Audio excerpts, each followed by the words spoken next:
안녕하세요. 언제나 연결되는 온라인 교실 구글 클래스룸 활용에 대해서 안내해 드릴 인천 서홍초등학교 교사 정명근입니다. 이번 세 번째 영상에서는 지금까지 소개해 드렸던 구글 클래스룸의 운영의 실제 사례 모습을 좀 더 자세히 살펴보도록 하겠습니다. 선생님들이 구글 클래스룸을 이해하고 계신 거에 비해서 어떻게 활용하면 좋을지 막막할 수 있기 때문에 첫 번째로는 학생 참여 및 주도 수업에서 어떻게 구글 클래스룸을 활용할 수 있는지, 두 번째로는 교사의 협업 혹은 내 자료를 관리하기 위해서 구글 클래스룸을 어떻게 활용할 수 있을지, 마지막으로 구글 클래스룸 활용에 있어서 구글 문서 도구를 이렇게 활용하면 좋다라는 간단한 사용 팁을 소개해 드리도록 하겠습니다. 먼저 구글 클래스룸에서 제가 학생들하고 학급 다모임을 하거나 회의를 할 때 구글 문서 도구를 활용했던 모습입니다. 구글 클래스룸의 과제로 구글 문서 도구 학습지를 하나 첨부를 한 다음에 학생들이 그 공간에 같이 들어와서 하나의 문서에 우리 학급 전체가 들어와서 학급 활동을 하는 모습입니다. 이렇게 활동을 하기 위해서 구글 문서로 기본 양식을 만들고, 제가 만들었던 양식은 정말 간단하게 구글 문서에다가 제목만 넣어주고 그 다음에 학생의 수만큼 표만 만들어서 첨부를 했습니다. 그리고 이 내용을 구글 클래스룸 게시판에 올려놓거나 혹은 과제로 제시합니다. 이때 과제로 제시할 때 이 하나의 문서에 모든 학생이 같이 들어와서 보는 것이기 때문에 이전 두 번째 영상에서 소개해드린 것처럼 문서를 첨부했을 때 문서의 권한을 수정 권한으로 제시를 했습니다. 그리고 새로운 다모임이 열릴 때마다 한글 문서에서 새로운 페이지를 추가해가지고 위에 내용의 빈칸 표를 복사해서 붙여넣기 하듯이 구글 문서에서도 이 빈칸 표를 그 다음 페이지에 새롭게 추가해서 계속해서 회의 기록을 쌓아갔었습니다. 이렇게 활용을 했을 때 1년 동안 이루어졌던 우리 학급의 다모임 내용이 하나의 문서에 쫙 정리가 되면서 교사도 확인이 편하고 학생들도 우리가 1년 동안 이런 활동들을 했고 이렇게 회의를 해왔구나 서로 확인할 수 있으면서 학급 활동이 좀 더 내실 있게 이루어졌던 것 같습니다. 또 다른 활용 방법으로는 일기 쓰기나 문집 만들기를 하는 것입니다. 구글 클래스룸 과제 만들기에서 구글 문서를 하나 생성한 다음에 학생별로 사본 제공을 해서 개인별로 구글 문서를 작성할 수 있게 세팅을 해줍니다. 이렇게 됐을 때 선생님들이 교실에서 일기 쓰기라든지 아니면 어떤 글쓰기 활동을 공책에다가 꾸준히 해서 나중에 그걸 모아서 학급 문집을 만드실 수도 있는데, 만약에 학생들이 PC라든지 모바일 기기 사용에 좀 더 능숙하다면은 구글 클래스룸에 이렇게 문서를 첨부해서 과제를 제시해서 학생들이 자신의 개인 문서에다가 꾸준히 1년 동안 일기라든지 다양한 글쓰기를 실시해서 자신의 글을 모아서 볼 수도 있습니다. 지금 보여드리는 화면은 실제로 학생들이 구글 문서에다가 일기라든지 글쓰기를 했던 모습인데요. 이렇게 과제를 생성하기 위해서는 구글 문서를 빈 문서로 첨부하신 다음에 권한 설정에서 꼭 개인별 사본 제공으로 설정을 해주셔야 됩니다. 그렇게 되면 학생들은 개인별 구글 문서를 가지고 이 안에서 꾸준히 1년 동안 글쓰기라든지 내가 했던 학습 활동을 스캔해서 문서에 첨부해서 자신만의 포트폴리오를 만들어갈 수도 있습니다. 이렇게 했을 때의 장점은 공책을 거둘 필요 없이 학생들의 학습 결과물을 언제든지 구글 클래스룸에 들어가서 교사가 검토하고 피드백을 줄 수 있다는 점입니다. 그리고 모든 자료가 디지털화 되어 있기 때문에 이 중에서 필요한 글이라든지 작품만을 모아서 문집 파일도 손쉽게 작성이 가능합니다. 때로는 구글 문서를 이용해서 협업 활동으로 학생들이 직접 문집을 편집할 수도 있고, 자기만의 학습 자료가 쌓인 문서가 생기면서 개인별 포트폴리오로도 활용이 가능하다는 장점이 있습니다. 개인별 문서가 아니라 또 공유 문서를 활용해서 학생들이 협업할 수 있게도 수업을 구성하실 수가 있습니다. 실제 제가 활용했던 구글 과제 문서의 예시인데, 하나의 구글 슬라이드를 만들어서 이 안에다가 학생들이 모여서 같이 협업을 할 수 있게 문서를 구성하고 수업을 설계했습니다. 실제 슬라이드의 모습을 보시면은 하나의 슬라이드를 만들고 교사가 학생이 활동할 수 있는 공간을 이렇게 슬라이드별로 만들어 놓습니다. 그러면 해당 학생들이 이 빈칸에 들어가서 마치 이 빈칸을 포스트잇이나 도화지처럼 자신의 해당되는 칸에다가 관련된 내용을 기록하면서 협업 활동을 할 수가 있습니다. 이때 문서의 권한은 함께 작성하는 거기 때문에 수정 권한으로 제시를 해주시면 됩니다. 이렇게 활동했을 때의 장점은 개인별 문서 활동을 할 때랑은 다르게 서로 하나의 문서에서 상대방의 내용을 살펴볼 수 있기 때문에 학습 활동에 참여가 힘든 학생도 이렇게 문서를 지금 작성하는 거구나, 지금 이 활동을 하고 있는 거구나 참고해서 수업에 참여가 되고, 더 좋은 내용을 기록한 학생들의 내용들을 살펴보면서 학습의 질이 올라갈 수도 있습니다. 그리고 교사 역시도 여러 문서를 번갈아 가면서 왔다 갔다 할 필요 없이 하나의 문서에서 지금 모든 학생들이 활동하는 모습이 보이기 때문에 어떤 학생이 지금 얼마나 학습에 참여하고 활동하고 있는지를 좀 더 손쉽게 파악할 수 있게 됩니다.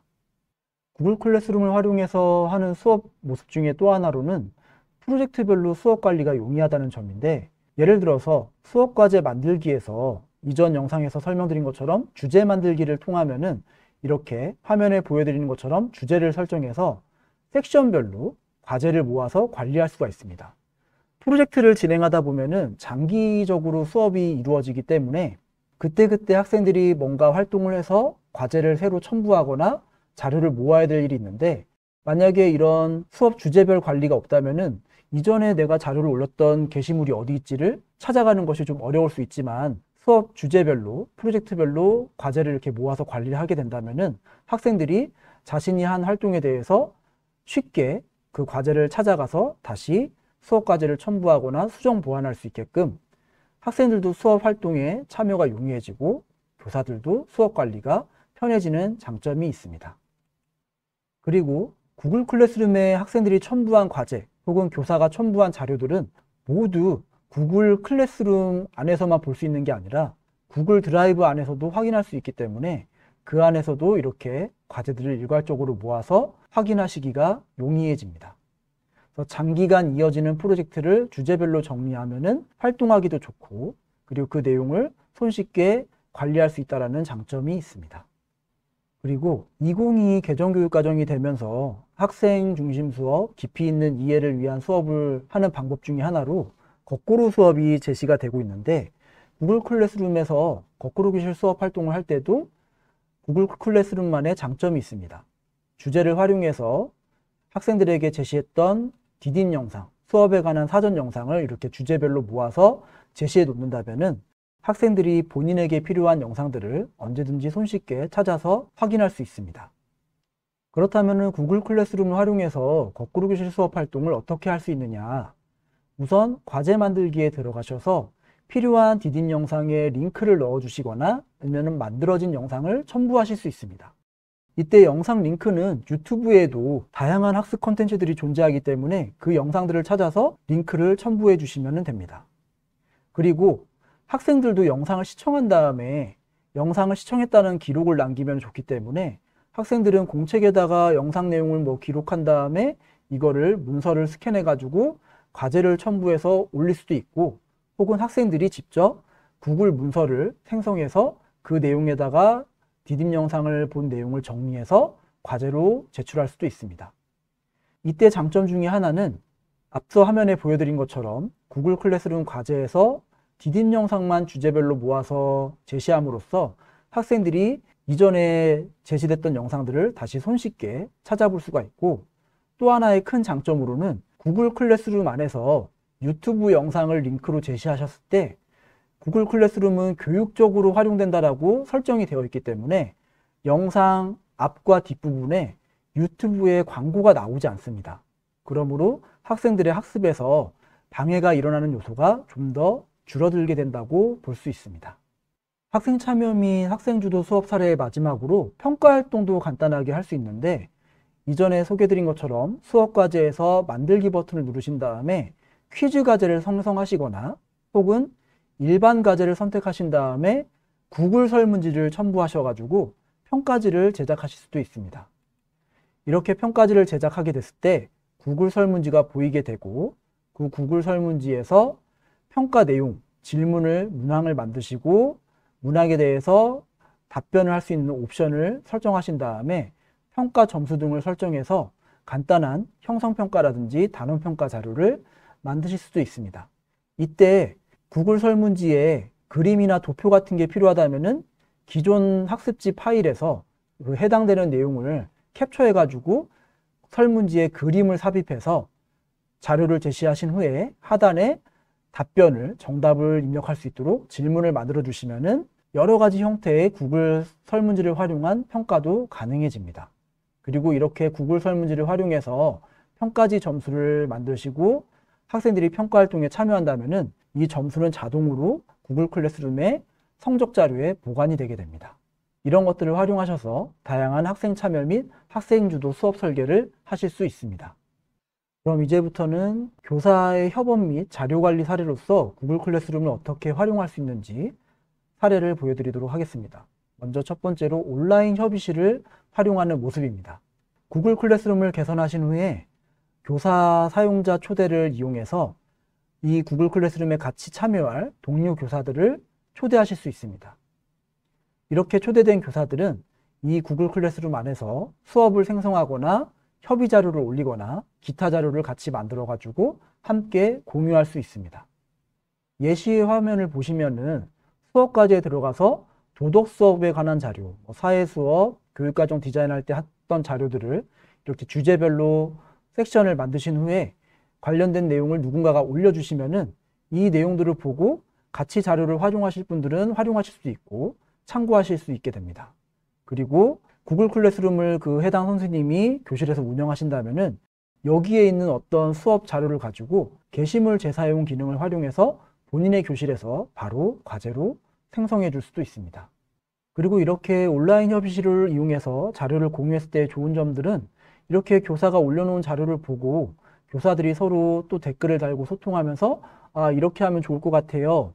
이 자료에 대해서 서로 문의하고 의사소통하고 만약에 협의 자료가 올라갔다면은 회의록 같은 거를 보면서 그 회의록의 내용을 가지고 채팅을 통해서 댓글을 통해서 소통할 수 있다는 장점도 있습니다. 실제로 저희 학교의 6학년 선생님들은 몇 년 동안 같이 구글 클래스룸 온라인 협의실을 운영해 오고 있었는데 새로운 학년도가 됐을 때 새로운 6학년 선생님이 오시면은 그 선생님들의 구글 계정으로 이용해서 동료 교사로 초대를 해드립니다. 그렇게 되면은 그 새로 오신 분은 이 구글 클래스룸 안에 지난 몇 년간 쌓여있던 6학년의 다양한 수업 자료 그리고 교육과정에 관련된 자료들을 손쉽게 확인하고 댓글을 통해서 서로 궁금한 점은 질문하면서 의사소통하면서 인수인계가 편해지는 점도 있고요. 그리고 여러 가지 자료들을 같이 공유하면서 좀 더 나은 수업 설계, 교육과정 디자인을 할 수 있게 됐던 것 같습니다. 지금까지 구글 클래스룸을 활용한 실제 수업 사례, 그리고 교사가 어떻게 자료를 운영할 수 있는지 이런 사례들을 살펴봤습니다. 마지막으로 영상을 마무리하기 전에 만약에 구글 클래스룸에서 구글 문서 도구를 사용하신다면은 이 기능만은 꼭 활용해야지 조금 더 아이들의 생산성도 높아지고 활용폭이 넓어지더라라고 생각되는 두 가지 팁을 소개해 드리도록 하겠습니다. 첫 번째로는 버전 관리 기능 활용이고요. 두 번째로는 한글 글꼴 추가하기입니다. 버전 관리 기록이라는 거는 구글 문서 도구는 자동 저장이 온라인에서 되기 때문에 따로 저장하는 기능이 없는데 아이들하고 협업 활동을 하다 보면은 한 학생의 실수로 문서가 다 사라지거나 하는 경우들이 있습니다. 이럴 때 구글에서 자동적으로 저장을 해두는 그 각각의 버전별로 다시 되돌리기를 할 수 있는 것을 말합니다. 이 버전 관리 기록을 어떻게 활용할 수 있는지를 보시면 구글 문서 도구에서 파일에 가시면은 버전 기록이라는 메뉴가 있고 이 버전 기록에 가시면은 버전 기록 보기라는 메뉴가 있습니다. 버전 기록 보기를 눌렀을 때 이렇게 시기별로 문서가 자동 저장됐던 기록들이 나오게 되고 여기에서 날짜를 선택하시면은 이 시기에 문서가 어떤 상태였는지를 보여주게 됩니다. 그리고 그 상태가 마음에 든다면은 복구를 통해서 이전 상태로 되돌릴 수가 있습니다. 그러니까 만약에 이전에 저장됐던 문서가 지금 현재 편집했다가 사라졌다고 했을 때 그 데이터를 다시 버전 기록에서 살펴보고 복구할 수 있는 기능이라고 보시면 됩니다. 그런데 제가 정작 이 버전 관리 기록에서 가장 잘 활용하는 기능은 뭐냐면은 파일 버전 기록에서 버전 기록 보기가 아니라 현재 버전 이름 지정입니다. 이 기능을 이용하면은 구글 문서나 구글 슬라이드, 구글 시트를 현재 상태로 저장해 둘 수가 있습니다. 이렇게 설정해 놓지 않으면은 이 자동 저장되는 기간은 구글에서 랜덤으로 무작위로 설정이 되기 때문에 바로 1, 2분, 2, 3분 전의 기록은 살펴볼 수가 없는데 지금 내가 작성한 이 문서 현재까지가 중요하다 했을 때 파일, 버전 기록, 현재 버전 이름 지정에 들어가셔서 이렇게 팝업 창이 뜨면은 이 파일에 이름을 정해 주셔가지고 저장할 수도 있게 됩니다. 지금 설명드린 내용이 이해가 잘 안 가실 수도 있기 때문에 실제 문서를 보면서 설명을 드리도록 하겠습니다. 구글 문서나 구글 슬라이드 같은 데서 파일에 보시면 버전 기록이 있고, 여기에서 버전 기록 보기를 눌러보시면은 이전 문서 버전들이 기록이 뜨게 되고, 이 중에서 원하는 시점으로 문서를 복구시킬 수가 있게 됩니다. 이 초기 버전이 마음에 든다면은 이 버전 복원하기를 눌러서 다시 되돌릴 수가 있게 됩니다. 그리고 내가 문서를 작성하다가 여기에서 저장이 필요하다. 그럴 때 자동 저장이 되기 때문에 이 현재 버전을 저장하기 위해서는 파일에서 버전 기록에 현재 버전 이름 지정을 선택하신 다음에 여기다가 적당하게 이름을 넣어 주시면은, 이름을 넣지 않으면은 그냥 이름 없는 버전으로 저장이 됩니다. 그러면 나중에 보셨을 때 파일에 버전 기록 보기에 들어가 보시면 이렇게 제가 저장을 해 놓은 버전이 바로 문서에 뜨게 됩니다. 이런 기능을 활용해서 학생들하고 뭔가 협업 활동을 한다. 그 협업 문서가 사라지는 것을 방지하기 위해서 적당한 시기에 교사가 버전 이름 지정을 이용해서 문서를 저장해 두시면은 문서가 완전히 사라지는 일은 줄어들지 않을까 생각을 합니다. 자, 그 다음 팁으로 한글 글꼴 추가하기에 대해서 알아보도록 하겠습니다. 구글 문서 도구를 쓰면서 아쉬운 점은 기본 한글 글꼴로 뭔가 좀 더 멋지고 예쁜 디자인을 하는 데는 한계가 있습니다. 그래서 다양한 한글 글꼴을 추가해서 좀 더 생산성을 높일 수 있게 되는데요. 이때 지금 보여드리는 과정을 구글 문서나 슬라이드, 시트 등 아무 데서나 한 번만 추가해 주시면은 모든 문서 도구에 동기화가 돼서 글꼴을 사용할 수 있게 됩니다. 근데 모바일에서는 추가가 안 되므로 PC 환경에서 추가하시면은 나중에 모바일 앱에서도 같은 구글 계정이라면은 글꼴을 활용할 수 있습니다. 그렇다면은 어떻게 하시면 되냐면 구글 문서 도구 중에 하나를 아무거나 여신 다음에 글꼴 변경에 가셔서 글꼴 더보기를 선택합니다. 글꼴 더보기를 누르시면은 이렇게 팝업 창이 뜨게 되고요. 이 중에서 원하는 글꼴을 선택만 하시면 되는데 전 세계 여러 나라의 글씨체가 있기 때문에 이 중에서 한국어로 글꼴을 선택하시면은 한국어 글꼴만 보이게 됩니다. 이 중에 나는 이 글씨를 쓰고 싶다 하는 거를 마음껏 클릭하시면은 화면에 보여지는 것처럼 파란색으로 바뀌면서 이 글꼴을 어디서든 활용하실 수 있습니다. 원하는 글꼴이 다 선택이 됐다면은 아래에 확인 버튼을 눌러주시면 됩니다. 이렇게 글꼴이 설치가 되면은 이 글꼴은 PC가 아니라 클라우드 상에서 동기화가 되는 거기 때문에 저작권에서도 문제가 없고, 같은 구글 계정이라면은 말씀드린 것처럼 어느 기기에서든 글꼴을 활용할 수 있게 됩니다. 이상으로 구글 문서 도구 팁까지 알아보면서 오늘의 강의를 마무리하려고 합니다. 첫 번째로는 오늘 영상에서는 학생 참여 및 주도 수업을 위해서는 구글 클래스룸을 어떻게 실제로 활용할 수 있는지 사례들을 몇 가지 보여드렸고요. 두 번째로는 구글 클래스룸을 학생들과의 수업 공간이 아니라 교사들의 온라인 협의실로 어떻게 활용할 수 있는지를 보여드렸습니다. 마지막으로 구글 클래스룸을 활용하면서 구글 문서 도구를 정말 많이 쓰게 되는데, 그때 버전 관리와 글꼴 추가 기능을 어떻게 활용해서 좀 더 효율적으로 구글 클래스룸을 운영할 수 있는지를 소개해 드렸습니다. 이상으로 구글 클래스룸을 활용한 수업 사례에 대해서 안내해 드렸습니다. 수고하셨습니다.